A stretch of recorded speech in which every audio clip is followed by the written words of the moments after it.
विद्यार्थियों नमस्कार। चित्रकूट में आयोजित राज्यसभा में कैकेयी अपना पश्चाताप निवेदित करती है पूरी सभा के सामने। और जब राम कैकेयी को तसल्ली बंधाते हैं, धीर बंधाते हैं और उसकी प्रशंसा करते हैं, 100 बार धन्य वह एक लाल की माई है जना जिसने भरत सा भाई, जिसने भरत जैसे भाई को जन्म दिया है, वह इकलौते भरत लाल की माँ कैकेयी है, वो धन्य है। तो कैकेयी के मन की पीर थोड़ी शांत होती है और वो अपने पुराने दिनों को याद करती है और कहती है कि मेरे वो सारे अपने कुल और परिवार को, अपने राष्ट्र को, समाज को, देश को, अपने संस्कृति को, अपने संस्कारों को नष्ट करने वाले जो सारे बंधन थे, स्वार्थ के बंधन थे, वे सारे नष्ट हो गए। अब कटे सभी वे पाश नाश के मेरे, मैं वही कैकेयी वही राम तुम मेरे। मैं पहले से वही कैकेयी हूँ और तुम मेरे वही राम हो। और हे राम, तुम उन बीते दिनों को याद करो। कैकेयी अतीत में खो जाती है, स्मृति अलंकार है, पुरानी यादों में खो जाती है कि हे राम, जब तुम छोटे थे, बच्चे थे, तब कभी कभी तुम्हारा और मेरा स्नेह संबंध बहुत गहरा था। और जब तुम शिशु थे तो कई बार आधी रात को उठ जाते थे, नींद खुल जाती तुम्हारी, और तुम रात को भी मेरे पास, मेरी गोद में सोने के लिए, मेरी गोद में खेलने के लिए जिद करने लगते थे। 8वां जो खंड है, इसकी जो अंतिम पंक्ति, यहाँ हमने पिछली कक्षा को विराम दिया था।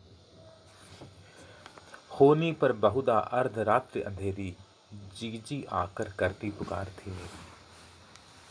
जो कौशल्या दीदी हैं, वो कई बार आधी रात के अंधेरे में आकर मुझे महल में आती और मुझे जगाती और कहती, लो कुहकिनी अपना कुहक, राम यह जागा। आके मुझे कहती, कुहकिनी, कुहकिनी है वो कोयल का पर्याय है।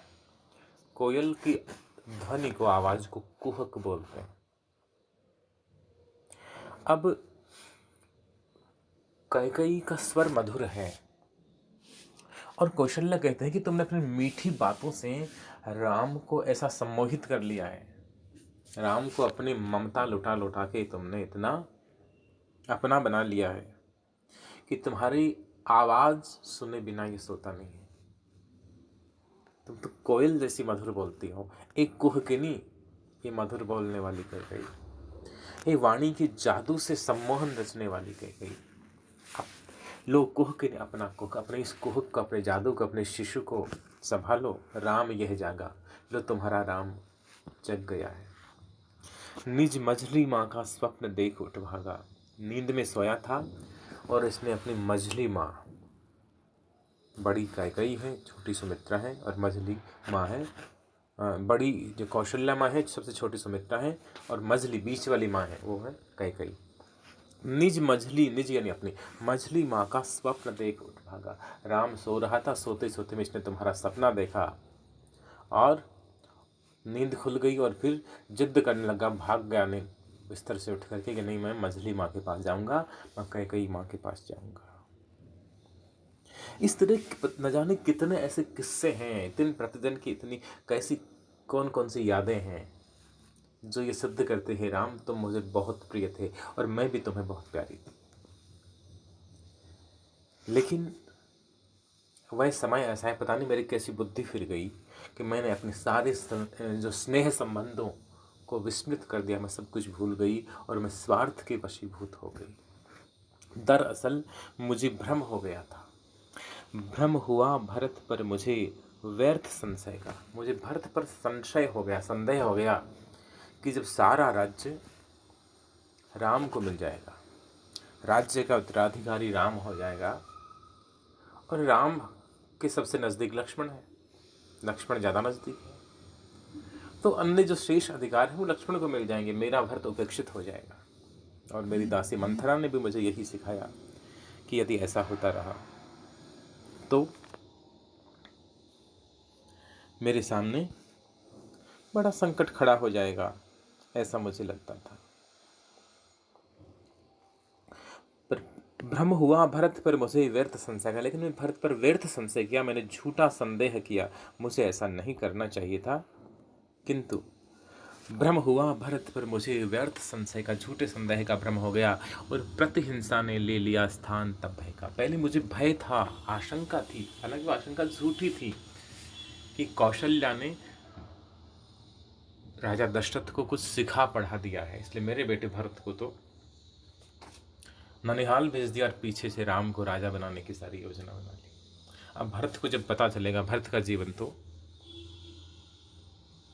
सुखी नहीं रह पाएगा।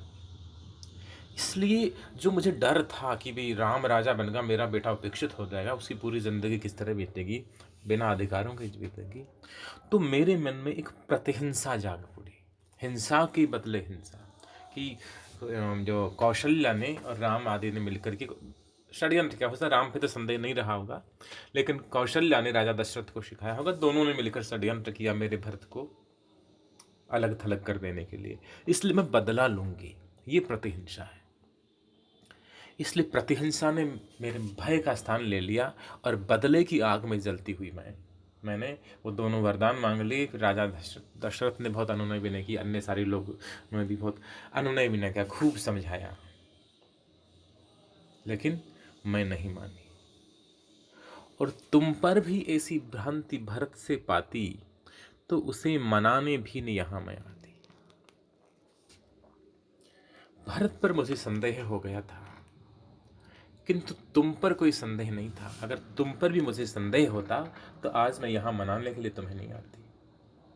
भरत पर मेरे मन में संशय था कि शायद भरत को बुरा लगेगा, राम को अगर राज्य मिल गया, फिर लक्ष्मण को शेष अधिकार मिल जाएंगे, क्योंकि लक्ष्मण राम के अधिक निकट हैं, अधिक प्रिय हैं, इसलिए। लेकिन तुम्हारे ऊपर भ्रम नहीं था। अगर तुम्हारे प्रति संदेह होता तो आज मैं तुम्हें मनाने के लिए नहीं आती। जीजी ही आती, किंतु कौन मानेगा। अगर तब मैं नहीं आती, तब केवल कौन आती, कौशल्या माँ आती, जीजी आती, दीदी आती, कौशल्या दीदी आती, किंतु कौन मानेगा। लेकिन मेरी इस बात को कौन मानेगा कि मेरे मन में तुम्हारे प्रति कोई संदेह नहीं रहा। सौत के प्रति, सौत या डा जो सपत्नी थी दशरथ जी की, जो बड़ी रानी है कौशल्या, उसकी प्रति भी, वह भी पत्नी है, मैं भी दशरथ की पत्नी हूँ, तो शायद मुझे वो नीचा दिखाना चाहती है। तो ये सोतिया डहा बस मुझे कौशल्या दीदी पे संदेह हुआ, राजा दशरथ पे संदेह हुआ, किंतु हे राम तुम पर कभी संदेह नहीं हुआ। लेकिन इस बात को मानेगा कौन, इसको कौन मानेगा। जो अंतर्यामी वही इसे जानेगा, जो मेरा अंतर्यामी है, मेरा जो भगवान है वही इसे जानता है। अब भगवान को होना चाहिए, कौशल ये कई नहीं जानती हूँ, लेकिन जो उनका बेटा है वही तो भगवान है, भगवान ही तो बेटा बन के आया है। और कौशल्या ने कहा कि, माफ़ कीजिएगा, कई ने कहा कि मेरे मन में तुम्हारे प्रति कोई संदेह नहीं है, लेकिन मेरी इस बात को मानेगा कौन कि मैं तुम पे संदेह नहीं करती, मैं तुम्हें शंका की दृष्टि से नहीं देखती। ये बात तो मेरा अंतर्यामी जानता है, मेरा परमात्मा जानता है। और राम ने कहा, हे अम्ब यानी माता, हे माँ, तुम्हारा राम जानता है सब, इस कारण वह कुछ खेद मानता है का। हे माँ, तुम्हें इस प्रकार पछताने की आवश्यकता नहीं। राम होना कितना दुर्लभ है देखिए। सारे शक शुभों के बाद, सारे संदेहों के बाद, सारे आरोपों के बाद में, और उनकी जो विषादमयी परिणति के बाद में, इसके जो भयानक परिणाम हुए, इन परिणामों के बाद में भी राम के मन में कैकेयी के प्रति कोई मनोमालिन्य नहीं है, कोई वैमनस्य नहीं है, कोई दुर्भाव नहीं है। और राम ने कहा, हे अम्ब, हे माँ, तुम्हारा राम जानता है सब, तुम्हारा राम सब जानता है, मुझे पता है कि आपके मन में अब कोई दुर्भाव नहीं है। इस कारण वह कुछ खेद मानता है कब, तब वह आपका दोष कब मान रहा है, या खेद कब है, दोष आपकी गलती कब मान रहा है। ठीक है, एक भावावेश में आपसे जो हो गया सो हो गया। कैकेयी फिर बोली, क्या स्वाभिमान रखती कैकेयी रानी, बतला दे कोई मुझे उच्च कुल मानी। मुझे लगा, मुझे भ्रम था कि मेरा अपमान किया जा रहा है। अब तक सारे अधिकार मुझे प्राप्त थे, राजा दशरथ जी का मेरे प्रति ज़्यादा लगाव था, लेकिन अचानक मुझे लगा कि मेरे और मेरे बेटे की उपेक्षा हो रही है। तो क्या स्वाभिमान रखती ने कैकई रानी? कैकई जैसी रानी क्या अपने स्वाभिमान की रक्षा ना करती? बतला दे कोई मुझे एक उच्च कुल माने, कोई जिसको अपने उच्च कुल का अभिमान हो कि मैं बड़े राजवंश की बेटी हूँ और बड़े राजवंश में ब्याही गई हूँ। तो अपने अधिकारों के प्रति सब लोग सजग होते हैं। मुझे लगा कि मेरे अधिकारों की अपेक्षा हो रही, मुझसे तो सलाह मशविरा तक नहीं किया गया, परामर्श तक नहीं हुआ और फिर राम के राज्याभिषेक की तैयारी होगी। तो मुझे लगा कि मेरे स्वाभिमान को चोट पहुंचाई जा रही है, तो मैंने कुछ गलत नहीं किया। सहती कोई अपमान तुम्हारी अम्बा? हे राम, तुम तो मुझे जानते हो, ये जो तुम्हारी माँ है कैकई है, तो कभी कोई अपना अपमान सह सकती है क्या? कभी नहीं सहती। पर हाय आज वह हुई निपट नालंबा। नालंबा यानी होता है न अवलंबन, बेसहारा। आज तुम्हारी जो माँ ये कैकई है, दीनहीन कैकई है, जिसे तुम बचपन से इतना प्यार करते आ रहे हो और मेरा भी तुम्हारे प्रति असीम स्नेह रहा है, लेकिन आज वह तुम्हारी जो माँ कैकई है ये नालंबा हो गई, न अवलंब, बेसहारा हो गई, अनाश्रित हो गई, निराश्रित हो गई, इसलिए आज वो इतनी दीनहीन है। वरना मेरे भीतर स्वाभिमान का भाव है, मैं कूट कूट कर भरा रहा है। मैं सहज माननी रही वही क्षत्राणी। मैं स्वाभाविक रूप से माननी हूँ। मुझे छोटी सी बात आहत कर देती है, हर्ट कर देती है, चोट पहुँचा देती है, इसलिए मैं माननी रही वही क्षत्राणी। दूसरी ओर मैं क्षत्राणी हूँ, तो क्षत्राणी होना और फिर स्वाभाविक रूप से माननीय होना, ये तो स्वाभिमान तो होता ही है। इस कारण सीखी नहीं दिन यह वाणी, इसलिए मैंने कभी दीनता भरी वाणी नहीं सीखी, मैंने गिड़गिड़ाना नहीं सीखा, मैंने लोगों के सामने अनुनय विनय अनुरोध करना नहीं सीखा, झुकना नहीं जाना। और मैंने झुकना नहीं सीखा, मैंने समझा कि मैं किसी के सामने झुकूंगी नहीं, मेरा स्वाभिमान उससे समझौता नहीं करूँगी। इसी का परिणाम हुआ कि यूँ ही तुम वन को गए और तुम चुपचाप वन को चले आए और मैं झूठे स्वाभिमान के अहंकार में तुम्हें रोक नहीं पाई। और देव सुरपुर को, देव पतिदेव, मेरे पतिदेव हैं, तुम्हारे पिता हैं दशरथ जी, वे सुरपुर चले गए, स्वर्ग चले गए, उनकी मृत्यु हो गई। तब भी मेरे भीतर ये जो स्वाभिमान वास्तव से अहंकार कहना चाहिए, इसने मुझे झुकने नहीं दिया और मैं अपने वचनों से फिरी नहीं। एक बार वर मांग ली, फिर मुझे लगा नहीं ये तो मैं करवा के रहूँगी, बतला लूँ। और मैं बैठी ही रह गई लिए इस उर को, और मैं अपने इस अकेले दुखी दिल को, हृदय, अपने इस करुणाजनक हृदय को लेकर के बैठी रही और कुछ नहीं कहा। और वहाँ देखा, कैकेयी ने आंखें उठाई, देखा कि सारी सभा बैठी है और राम हैं वे भरत का हाथ अपने हाथ में पकड़े हुए और वो सारी बातें सुन रही हैं। कैकेयी ने सामने देखा और कैकेयी ने अंत में व्यथित होकर कहा, बुझ गई पिता की चिता भरत भुजधारी।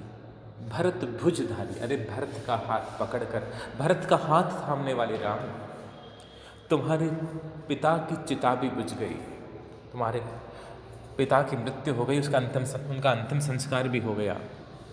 लेकिन अब भी मुझे लगा था कि पति की मृत्यु के बाद में या फिर वृद्धावस्था में संन्यास आदि लेने के बाद में भरत राज्य संभाल लेगा, लेकिन वैसे नहीं हो पाया। बुझ गई पिता की चिता भरत भुजधारी, अरे भरत के हाथ को थाम कर उसे सहारा देने वाले, उसे संबल देने वाले राम, पितृभूमि आज भी तप्त तथापि तुम्हारी जो पितृभूमि है, तुम्हारे पिता की जो धरती है, तुम्हारे पिता की जो अयोध्या है, वह आज भी तप्त है, व्यथित है, दुखी है, वह अनाथ हो रही है। राजा दशरथ जी की, तुम्हारे पिता की मृत्यु हो चुकी है और भरत ने राज्य संभाला नहीं। अब तुम चलो, तुम दोनों भाइयों में किसी प्रकार का मनोमालिन्य नहीं है, इसलिए अब तुम्हें जाकर के अयोध्या का राज्य संभाल लेना चाहिए। आगे वो क्या कहती हैं वह हम अगले क्लास में पढ़ेंगे। धन्यवाद।